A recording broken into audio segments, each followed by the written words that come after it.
Hi, my name is Gautam and I actually stay in Markajgi itself. Like, I had this back pain. It's been 1.5 years. I have tried many treatments like chiropathy, oil massage, physiotherapy especially, but it didn't work out as much like what I expected. I strongly suggest homeopathy. You people can carry on with the homeopathy. Area Malkajgiri and doctor name is like Nagesharao and the clinic name is Neocare Homeopathy. Shri మహాగణాధిపతయ నమః. ఐం మహాసరస్వత్యే నమః. శ్రీ లలితాంబికాదేవియే నమః. మామూలుగా ఈ మాఘమాసము అనేటువంటిది వస్తూ ఉన్నది. ఈ మాఘమాసములో రథసప్తమి అని వస్తున్నది. రథసప్తమి అనేటువంటిది సూర్య భగవానుడి యొక్క అనుగ్రహముతో మేలు జరగటానికి చాలా వరకు అందరికీ కూడా ఉపయోగపడేటువంటి పండుగ. అయితే ద్వాదశ రాసుల వాళ్లకు కూడా రథసప్తమి నాడు ఏమి చేసుకుంటే మేలు జరుగుతుంది? సరే, సహజంగా రథసప్తమి అనంగానే మనం జిల్లడాకులతో నెత్తిన ఒకటి భుజాల మీద అలా పెట్టుకొని మామూలుగా స్నానము చేయటం అనేటువంటిది చేస్తాం. లేదా సముద్ర స్నానము, నదీ స్నానము, బావుల దగ్గర ఉండేటువంటి నీళ్లతోనో శాస్త్రోక్తముగా చేయటం అనేటువంటిది జరుగుతుంది. అలాగే రథసప్తమి అంటే మామూలుగా అందరికీ తెలిసినటువంటిది ఏమిటి? ఇంటి ముందు మామూలుగా కళ్ళాపు చల్లుకొని ఇంటి ముందు ఆవు పేడతో తయారు చేసినటువంటి నుగ్గులు ఉంటాయి, పిడకలు. ఆ పిడకలతో అవన్నీ కూడా వెలిగించి దాని మీద మట్టి పాత్ర అనేటువంటిది, ఈ రోజులలో ప్రతి వాళ్ళు కూడా స్టీల్ది ఇంకొకటి పెట్టుకుంటున్నారు. కానీ పూర్వము అనాది నుండి వస్తూ ఉండేటువంటి ఆచారం ఏమిటి అంటే మట్టి పాత్రలో పాలు పొంగించడం. అలా పాలు పొంగులు రావాలి. అలా పొంగులు వచ్చిన తర్వాత బియ్యము, బెల్లము, ఇంకా కాస్త ఏవో మనం బాగుండటానికి జీడిపప్పు అవి ఇవి అన్నీ వేసి పొంగలి అనేటువంటిది తయారు చేస్తాం. అంటే తీపి పాయసాన్నము అని దాని అర్థం. అలా చేసిన తరువాత ఒక రథం ముగ్గు వేసి, అంటే రథసప్తమి కదా, అందుకని సూర్య భగవానుణ్ణి ప్రతి ఇంటికి ఆహ్వానించటం అనేటువంటిది జరుగుతుంది. అసలు ఎందుకు సూర్యుణ్ణి ఎందుకు ఆరాధించాలి?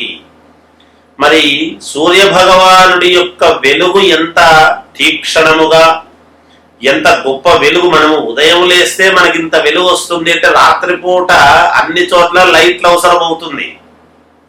చంద్రుడి యొక్క వెలుగు ఎంత ఉండినా లైట్లు అవసరం అవుతున్నాయి. పగటిపూట ఎవరైనా లైట్లు వేసుకుంటారా? ఎన్ని లైట్లు వేసినా సూర్య భగవానుడి వెలుగు ఇవన్నీ సాటి అవుతాయా? అంతటి వెలుగు మన జీవితాల్లో, మన కుటుంబాల్లో, మన ఎదుగుదలలో అలాంటి వెలుగు కావాలి అని కోరుకుంటాము. ఎందుకు? ఉత్తరాయణం అనేటువంటిది చాలా ప్రాధాన్యత కలిగినటువంటిది కాబట్టి.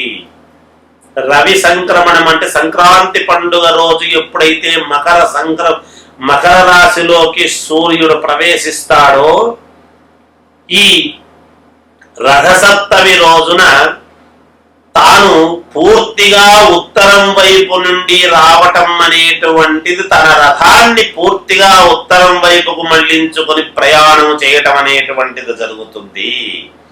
అంటే తన గమనాన్ని ఎప్పుడైతే పూర్తిగా మార్చుకుంటూ ఉన్నాడో, మరి 12 రాసుల వాళ్లకు కూడా సూర్య భగవానుడి యొక్క అనుగ్రహము ఎలా కలగాలి, ఏమి చేసుకుంటే పుణ్యం వస్తుంది? ప్రతి వాళ్లకు కూడా ఆరోగ్యము బాగలేకపోయినా, ఎప్పటి నుంచో అనారోగ్యాలు ఉండేటువంటి వాళ్ళకైనా, లేదా రాజకీయాలలో ఒక వెలుగు వెలగాలి అనుకునేటువంటి వాళ్ళకైనా, వ్యాపారం చేస్తూ ఒక వెలుగు వెలగాలి అనుకునేటువంటి వాళ్లకు, అలాగే ఉద్యోగము వస్తే ఒక జీవితానికి ఒక వెలుగు వచ్చినట్టు, వివాహము అయితే తన జీవితంలో ఒక వెలుగు వచ్చినట్టు, సంతానము కలిగితే ఒక స్త్రీకి ఆమె మనస్సులో ఒక వెలుగు వెలిగినట్టు, ఇవన్నీ కూడా వెలుగులే.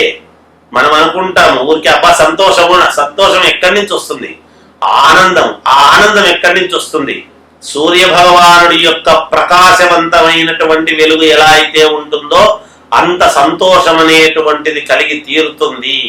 అందుకని ద్వాదశ రాశుల వాళ్ళకందరికీ కూడా ఏ రాశి వాళ్ళు ఏమేమి పాటిస్తే మీ యొక్క కోరికలు తప్పకుండా తీరతాయి అనటానికి సూర్య భగవానుడి యొక్క గమనం ఎప్పుడైతే మారుస్తున్నాడో మన జాతకాలలో మనకు కూడా ఒక గమనము మారుతుంది అనేటువంటిది మనం అర్థం చేసుకోవాలి. స్నానాలు చేస్తాము, సూర్యుడిని ఆరాధిస్తాము, మామూలుగా చేసుకుంటాము, బానే ఉంది. కానీ కొన్ని మనము పాటించుకున్న దాని వలన మన జీవితాల్లో కూడా ఒక మలుపు తిరగటానికి చాలా మేలు జరిగే అవకాశముగా ఉంటుంది అనేటువంటిది తెలియజేస్తున్నాను. చాలా మంది విదేశాలకు వెళ్ళాలనుకున్నా లేదా రియల్ ఎస్టేట్ వ్యాపారాలు చేసుకునేటువంటి వాళ్లకు కానీ, లేదా ఒక ఇల్లు కొనాలనుకున్నా, ఒక కారు కొనాలనుకున్నా, ఒక వివాహం చేసుకోవాలన్నా, ఒక ఉద్యోగం రావాలన్నా, ఆరోగ్యము బాగుండాలి అన్నా, ఎవరికైనా సరే ఎవరెవరికి ఏ రాశి వాళ్ళు ఏమేమి పరిహారాలు చేసుకుంటే మీకు పరిపూర్ణముగా మేలు కలుగుతుంది అనేటువంటి దాన్ని ఇప్పుడు నేను మీకు పరిపూర్ణంగా తెలియజేస్తాను. అవి పాటించండి. తప్పకుండా సూర్య భగవానుడి యొక్క అనుగ్రహము మీకు పరిపూర్ణముగా ఖచ్చితముగా మీకు కలుగుతుంది అనడానికి ఎంత మాత్రము సందేహము లేదు అనేటువంటిది తెలియజేస్తున్నాను. ప్రతి వాళ్ళు అనేక రకాల పూజలు చేసుకోలేరు. కానీ ఈ పరిహారాలు చాలా చిన్నవే. ఎవరు ఎక్కడ ఆందోళన చెందాల్సినంతటి పరిస్థితి ఏమీ లేదు. ఏ రాశి వాళ్ళు ఏమేమి పరిహారం చేసుకుంటే వాళ్లకు ఆ సూర్య భగవానుడు, ప్రతి వాళ్ళ జాతకములోనూ సూర్యుడు ఉంటాడు కదా, రవి ఉంటాడు కదా, రవిగ్రహం జాతకములో ఎక్కడ ఉండినా, ఉచ్చములో ఉండినా, నీచములో ఉండినా, తటస్థముగా ఉండినా, లేదా శత్రుక్షేత్రములో ఉండినా, మిత్రక్షేత్రములో ఉండినా సూర్య భగవానుడు ఈ పరిహారాలు చేసుకునేటప్పటికీ ఇప్పుడు మామూలుగా ఉత్తరాయణమే కాబట్టి సూర్య భగవానుడి యొక్క గమనము ఉత్తరం నుంచి ప్రారంభం అవుతుంది. ఉత్తరాయణము కనుక చాలా వరకు మేలు జరుగుతుంది.